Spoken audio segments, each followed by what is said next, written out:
All right, and welcome into another edition of the Wrestler's Dozen. As always, I'm Randy. David. And a couple weeks ago, the WWE brought back a pay-per-view type that was near and dear to our hearts until we went back and watched them, I think. Yeah, pretty much. Clash of Champions happened, about a month ago? It was yesterday as far as the recording goes. So we decided to go back and watch the Clash of Champions of the past and rank our top 12 matches. And I don't know about you, but it did not age well. No, not really. Yeah, back in the day, it was like, oh, wow, what a neat show. And now it's like, come on. As a kid, it was like a free pay-per-view. Oh, yeah. Look at that steel cage on TV. No, this would be so great. And then it was basically built to sell pay-per-views, which makes sense, but for the most part, it makes the matches not so great. It was not the case at the beginning. The beginning of the Clash was a whole different thing, and that's why I think 80% of this list will be in the first few years of the Clash, I think. The first one was the counter WrestleMania 4, wasn't it? Was it 4? Oh, man. Yeah. Let's see, 88. So, yeah that'd be 4. Yeah. We can do math. It was right around that same time. Because that's what they did. They were countering each other with different stuff. That's Survivor Series started as a counter to stuff. So. Yep. All right, so let's start with the very first Clash of Champions. And that was the Midnight Express versus the Fantasticks. It was for the NWA United States Tag Team titles. It went 10 minutes and 15 seconds. Meltzer gave it 4.25 stars. And it ended in what they called a rocket launcher. Was basically one dude jumped off the top rope. Another dude acted like he threw him, but didn't really help at all. Those moves always weird me. It was just, why? What was the point of it? To make it look like it was a tag team move? So they get the pin. However, one of the other refs comes in and goes, no. You did the most terrible thing you can do in a wrestling match in the 80s in WCW. You threw your opponent over the top rope, and he hit the floor. You are disqualified. Plumber darn heck. And the Midnight Express retained their titles. What did you think of this match?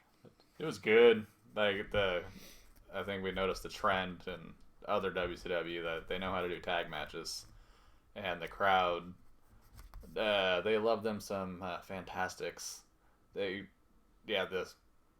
psychology, good. Crowd loved it. Bid on everything. And, it's all you want a tag match.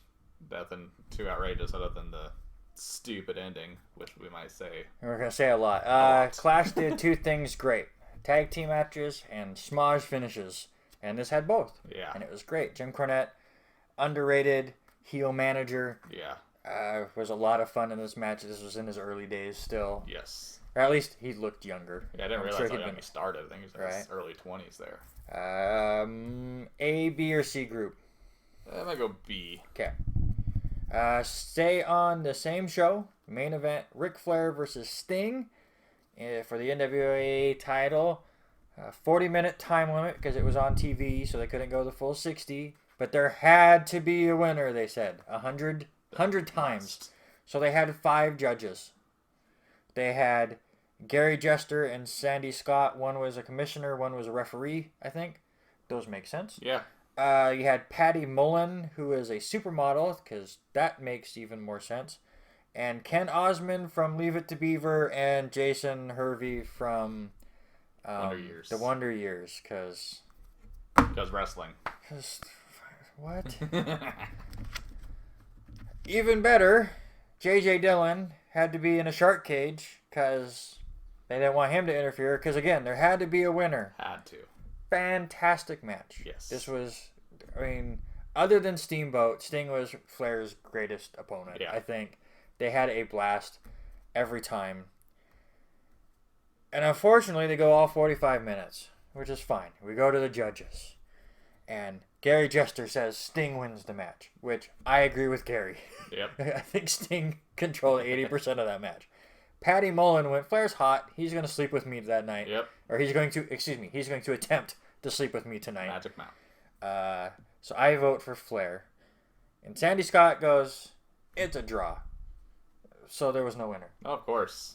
Because there must be a winner. wrestling, ladies and Oh, gentlemen. and Jason and Ken, your votes don't count, apparently. Yep. What do you think? Great match. Like they said, it made Sting. And first time I watched it was probably...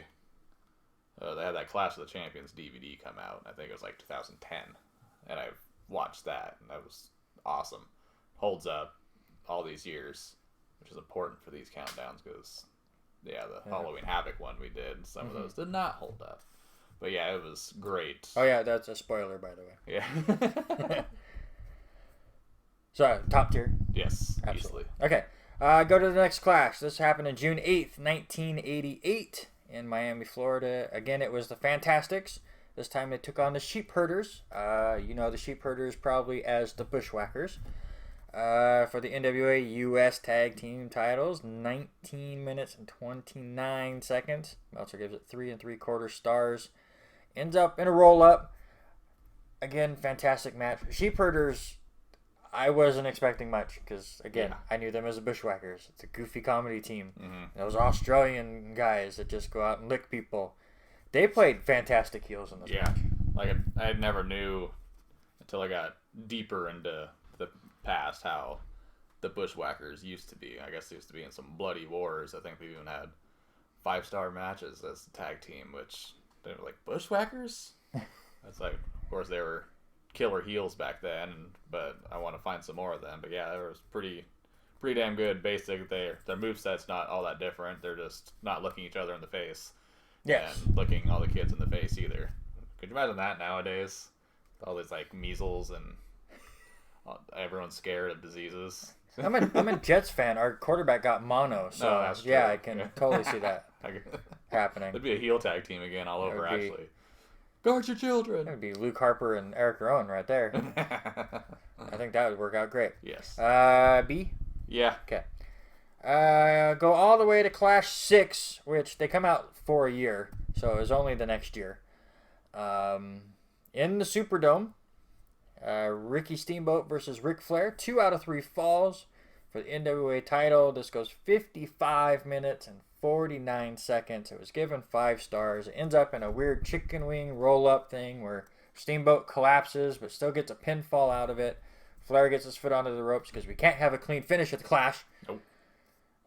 They had a weird interview with Steamboat after where Steamboat is like the perfect babyface. Yeah. But his whole interview while being babyface was like, well, Flair, you're not getting any more shots. Yeah. I'm moving on to these other competitors because TBS told me I had to. Wink, wink. Sometimes things happen. Yeah. Oh, his foot was under the rope. Things happen. Yeah. Whatever. Wrestling. What? What was that? What'd you think? Amazing match.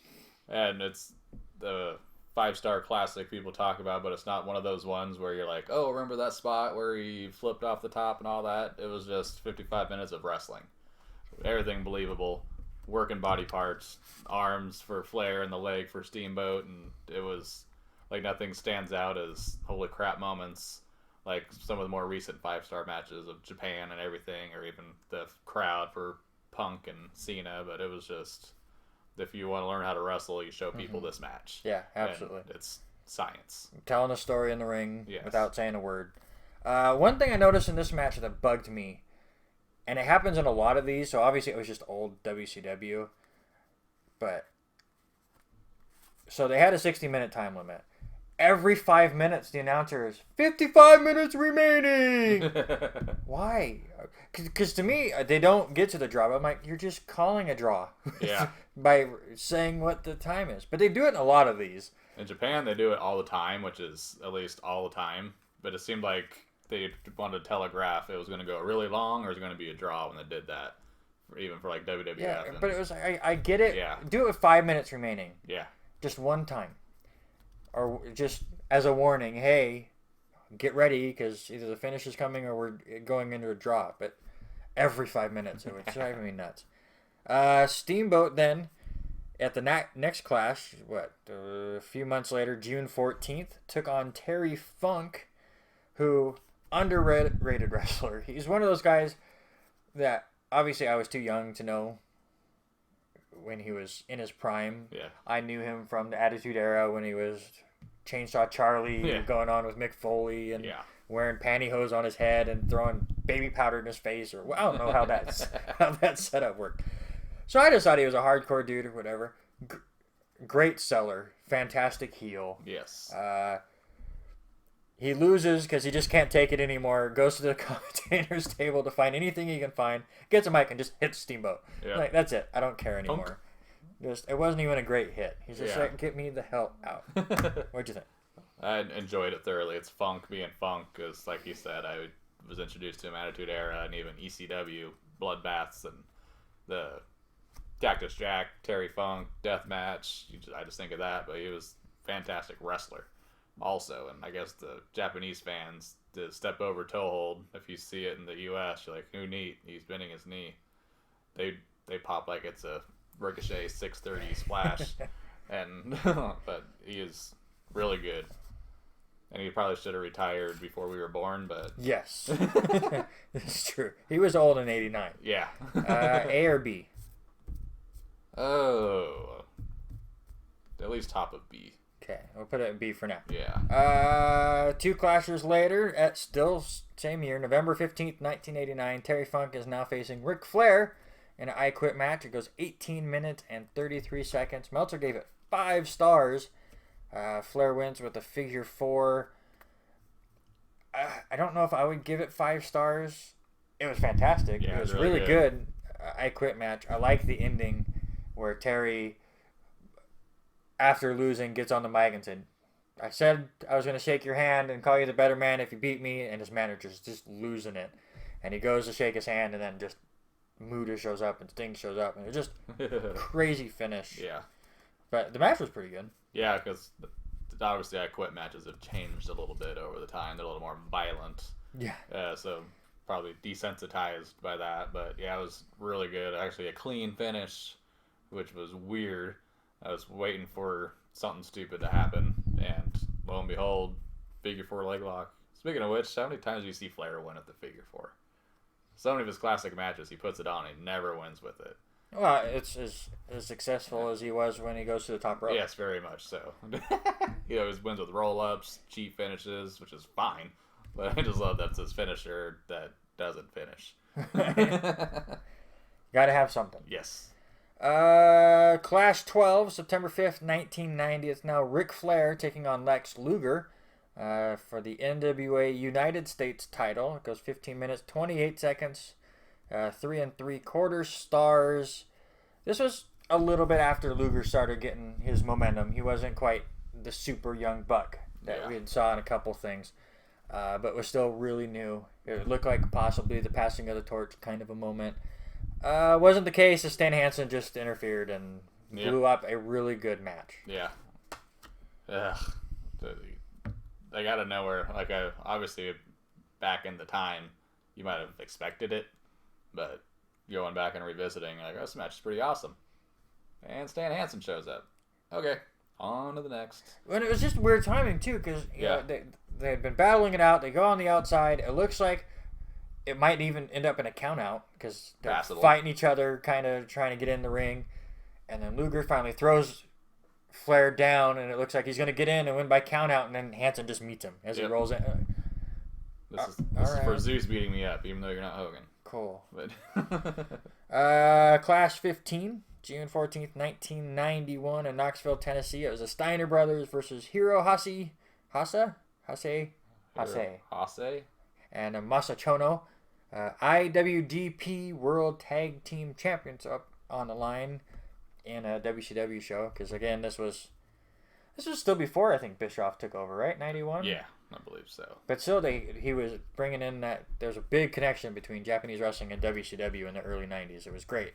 8 minutes and 14 seconds, 4 stars, ends with the Frankensteiner. High action, just not enough time. Yeah, I think if it would have gotten 5 more minutes, it could have been easily in the top of the list.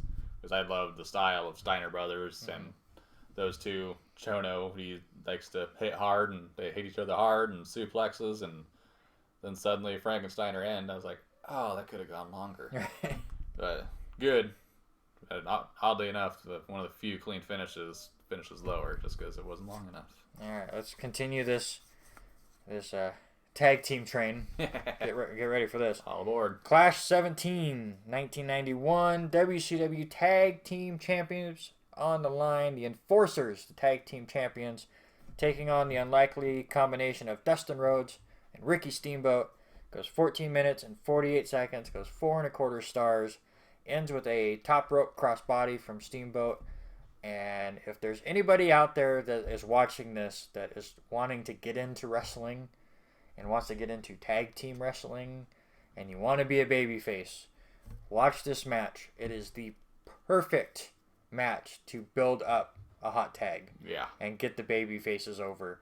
It built it up so well that when they finally get the tag to Dustin Rhodes, who was very unknown in 91, many years away from even being the natural Dusty Rhodes, the crowd went insane for this young kid. I love this match. Yeah, later to be known as 7 in WCW, for all you people who forgot. But but yeah, it was great. And Anderson and Zbyszko were great heels too. Zbyszko, even like when his commentary days, he wasn't quite a heel announcer, but he just had that ounce of just the way you can talk and cut somebody down. I always enjoyed him, even just announcing. But yeah, great match. Clean finish, oddly. Yeah, a breath of fresh air. Like I was watching these in order, and I was waiting for the crap finish to happen, and I was like, "Oh my god, I love this! Best match ever!" I have it in the top tier. Do you disagree? Yes. Okay. Yeah. Clash 19. The Steiner brothers are back. They take on Steve Williams and Terry Gordy. I am blank. Do you remember what the tag team tournament was for? Was it for the titles or a number one contendership? I think it was number one contendership. I'm sorry, I forget. To like the Northwest Southern Hemisphere title or right, something. 15 minutes and a second, 4 stars. Williams and Gordy win after they clip Scott Steiner's leg out from under him while he's doing a move. What'd you think? I enjoyed it a lot. I really like Williams and Gordy. They just, well, obviously, and the Steiner brothers, but that's just the great style of hit you hard, crush you, suplex, and semi-clean finish. He wasn't the legal man that hit him, which is, I guess, kind of dirty. That's tag team wrestling, but almost a weak finish in a way because of the way they were suplexing each other. But enjoyed it a lot. Yeah, usually when you get like these bigger bodied guys in the ring that face each other, we don't talk about it, but like this last clash with Roman and Rowan, those aren't usually my kinds of matches. It's tough to build drama that way, but I thought these 4 did fantastic. Not to say Rick and Scott were huge guys. Well, Scott wasn't. He was built, but he wasn't ridiculous. He wasn't Big Papa Pump yet. Yeah. But even Williams and Gordy, I thought, told a good match or good story in the match. And I was never a big Dr. Death fan. I never knew the intrigue with him, but I thought he did really well in here. Where would you put this? Oh, it's hard. I almost think second. Second one? Yeah. Okay. I got a lot of decisions to make. Yeah.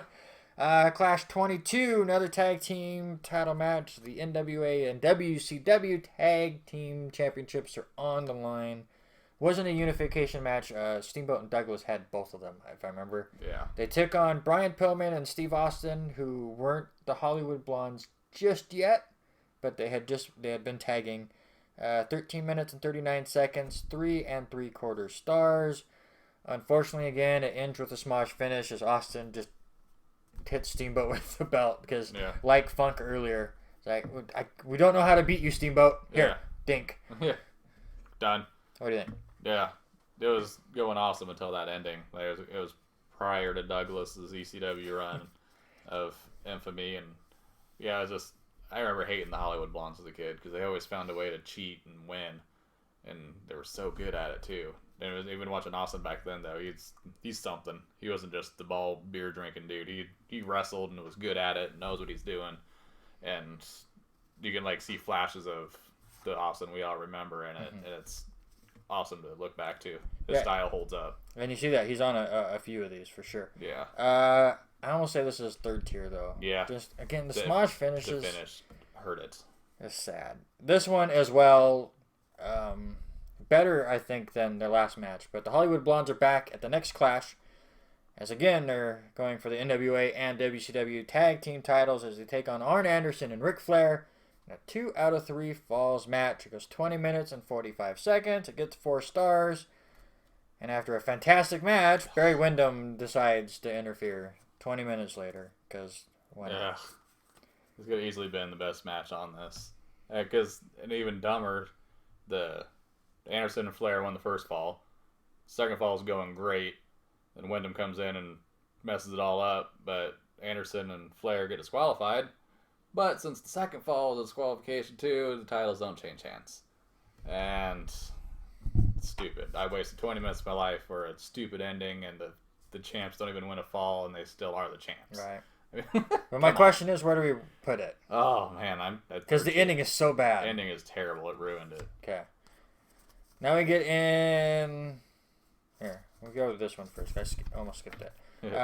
Clash 28 will keep the Steve Austin train rolling as he takes on Ricky Steamboat for the WCW US title. Goes 16 minutes and 2 seconds. Gets 3 3/4 stars. Ricky Steamboat wins with the roll-up.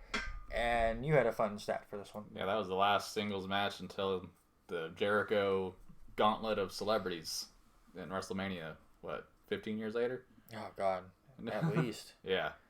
That was WrestleMania 25, right? Yeah. So, yeah, about 15 years after this.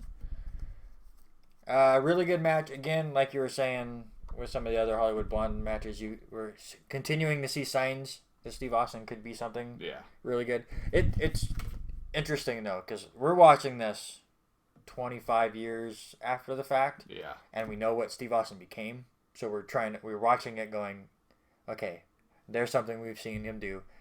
I'd be curious to watch it back then and see if we still went, he's got something. Yeah. Me, again, this is 94 is about the time I started getting into wrestling.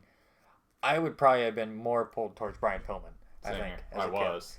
So I remember it would have been interesting. Obviously, he gets fired. Yeah. Not long after this, and goes to ECW, and then, of course, his historic run with the WWE. As the ringmaster. So I don't know. I don't know how I would have felt about it, not knowing what Steve became. Yeah. Well, because back then I was all Pillman too when it came to WWF. I was excited, but then I just remember Austin as being a piece of crap in Hollywood Blondes, and I recognized him. Who wasn't all the way bald as a ringmaster? I was like, that's the Hollywood Blonde guy that I hated. F him. But yeah, I thought it was really good. Steamboat, and Austin's Austin. Mm-hmm. Third tier? I think so. Okay. We have a lot in the second tier. Yeah. We got a lot of matches to go through. We got 3 more, and 2 of them involve the same dude. I'm going to go ahead and skip a step and go ahead and take Anderson, Flair, and the Hollywood Blondes off because that stupid ending. I hated it. I was going to rank it number 2, but whatever. Clash 33, Rey Mysterio Jr. taking on Dean Malenko for the WCW Cruiserweight title. This was around the time where the Cruiserweights just took over the opener on pay-per-views and all shows, and they were always good. 12 minutes and 7 seconds, 3 3/4 stars before Mysterio wins the title by what I wrote down as a super roll-up, as he launched off the top rope, and like his feet touched Malenko's neck, and then all of a sudden it just flipped around, and he was in a pinning predicament. After Malenko thought he won, but Mysterio's foot was on the rope or under the rope, one of the two. Still not one of their better ones. No. One of my favorite ones that I, just from memory, I want to say is from a Nitro. I only I think it was from a Nitro because it was one of those where they were at the beach or whatever. Where they had the pool and Spring stuff. Break.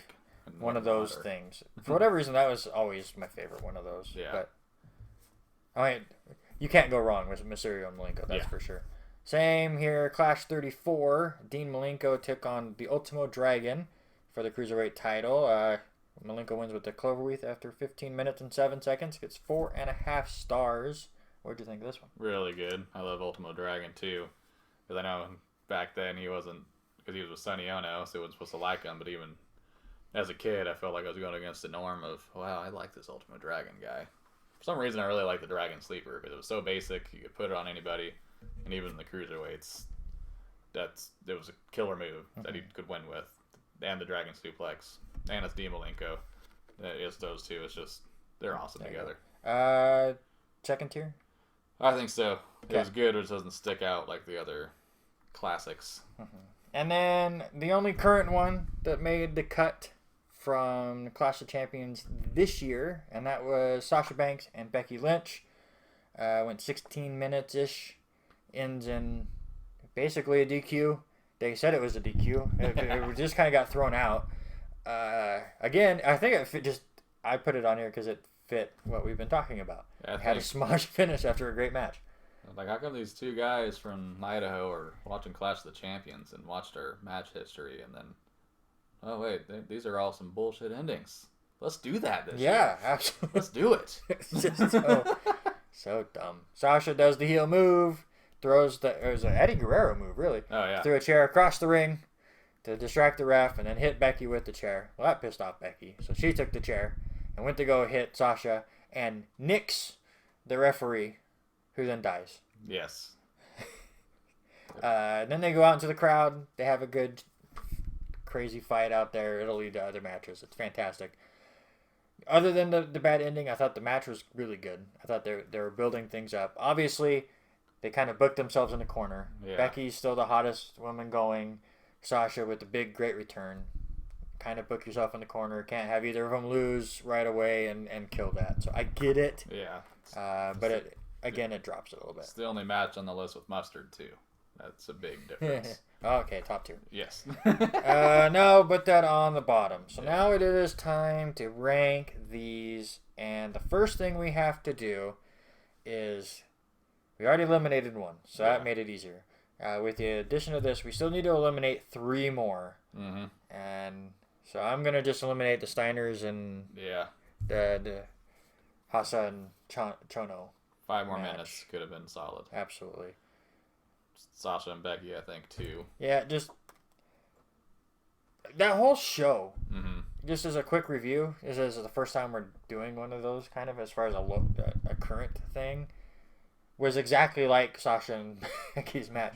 It looked like it was going to build up to something, and then at the end, it was there. Yeah. Nothing bad, but nothing great. Yeah. The whole time. Other than Braun Strowman jumping off the top rope. And the psychology of that, of him landing and hurting his knee, I thought was really good. Yeah. Mysterio and Malenko have done it better. What do we got left?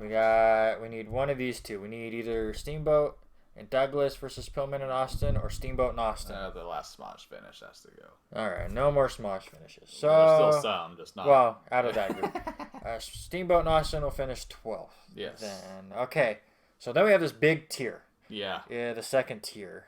Oh, actually, I lied. I miscounted. You can go back up here. You can finish 12th and 11th. Okay. I don't know how to count. I'm sorry. I should know. I don't know what a dozen is. Baker's dozen. No, that's 13. Not 11. We can do whatever the hell we want. Yeah. What's a wrestler's dozen? 2. There are only 2 good matches on this thing. So that's what we're doing. So we have this big giant tier. Let's just run through it real quick. Midnight Express and the Fantasticks from Clash 1. The Fantasticks again versus Sheepherders in Clash 2. Steamboat and Funk in Clash 7. Luger and Flair at 12. Williams and Gordy versus the Steiner brothers at 19. And Malenko and Ultimo Dragon at 34. Okay. You pick one of your worst one, and I'll pick my worst one, and we can move those over to Luger and Flair. Okay. And I'll say Malenko and Ultimo. Okay. And out of those 2, Ultimo is better. we're going to say the non-smosh finish gets bumped. Yes. I think that should just be the rule. So that is our bottom 4. So now we have those other 4 I had just mentioned. 3 tag team matches, and then Steamboat and Funk, which ended in a smosh. So I'll say that ends at the bottom. And then the next one. Honestly, out of these 4, I think the Sheepherders is the top. Yeah. I think so, too. And Midnight Express and Fantasticks next, because that ending was bad taste. Like next lowest. Next lowest. Yeah. Okay. So Steiner brothers and Steven Williams. Yeah. I like the psychology of that match. Yeah. They worked on the leg and everything. It was good. All right. Top 4. Let's see how tough this would be. And you're going to say this name a lot. Flair and Sting. Flair and Steamboat. Flair and Funk. And Flair's buddies, the Enforcers, versus Dustin Rhodes and Ricky Steamboat. Oh, Steamboat and Flair won. Yeah. I mean, that's the obvious one. let's see here. I want to actually say the tag match too. Thank God. I was going to fight for it, Yeah. but I felt really bad because it was like, I'm going to be the only one. We agreed too much. Yeah. The premise of Flair and Sting, it was so convoluted. Yeah. And so broken. We're going to have 5 judges. Only 3 of them are going to get a vote. Yes. And we're still going to end up in a tie, even though we said there must be a winner every minute on the minute for 45 minutes. So I like the I Quit match more. Yeah, me too. Clean finish. Yeah, that match made Sting. They left the smoges yeah. for after. Yeah. Which is good. It's really funny going back, because I always said once WWE bought WCW and they started doing these Night of Champions pay-per-views, I go, why don't you just call it the Clash of Champions? You've had it. And then I went back and watched them and I'm like, it wasn't that great. Yeah. They were okay. I mean, obviously Flair was fantastic. Yeah. And the tag team matches were great. And it was a great selling point for pay-per-views. And I kind of wish WWE would do that more. Instead of their special events being, we took millions and millions of dollars from Saudi Arabia. Yeah. So here's this house show that you can watch for 5 hours. With a lot of fireworks. That honestly, with those shows, I wouldn't even mind them if they're like, hey, we have this show. This match and this match and this match will be on it. Check it out. But instead, 80% of TV is to build up for that show. Nothing's going to happen on those shows. They're house shows. They're just to please the people over there, which is fine. But they take up too much TV time for that, and it drives me nuts. Yeah. So, those are our 12. Anything MVP? you need to move? I don't think so. No? MVP's easy, right? Steamboat. To me. Okay, so MVP's not easy. Steamboat over Flair? For me, Tell me why. Because I was watching, going through, I'd see some matches and be like, let's watch this and see what happens. I think it was about a Steamboat and Flair, the near hour long, is when Flair matches stopped really mattering because they wanted to save for pay-per-view. And so every Flair match after that, it seemed to be a schmoz, like Luger and Flair schmoz, the tag match schmoz that I threw away. Flair and Funk was a smudge after the fact, sir. Yeah, even I watched Junkyard Dog and Ric Flair because I was like, Junkyard Dog and WCW, let's watch that. Awful. And it was a smudge.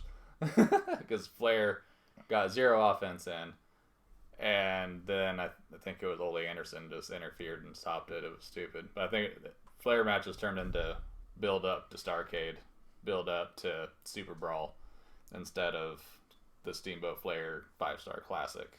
And Steamboat matches seem to stay pretty consistently clean and have finishes, and yeah, it's my reason. I was trying to, while you were talking, I was counting up their matches. They both had 4 in our top 12, only 1 with each other. So of course, Steamboat we have in the top 2. He was in that tag team match too. Flair was 3rd and 4th. Yeah, I'll agree. Sweet deal. Steamboat, Clash of the Champions MVP.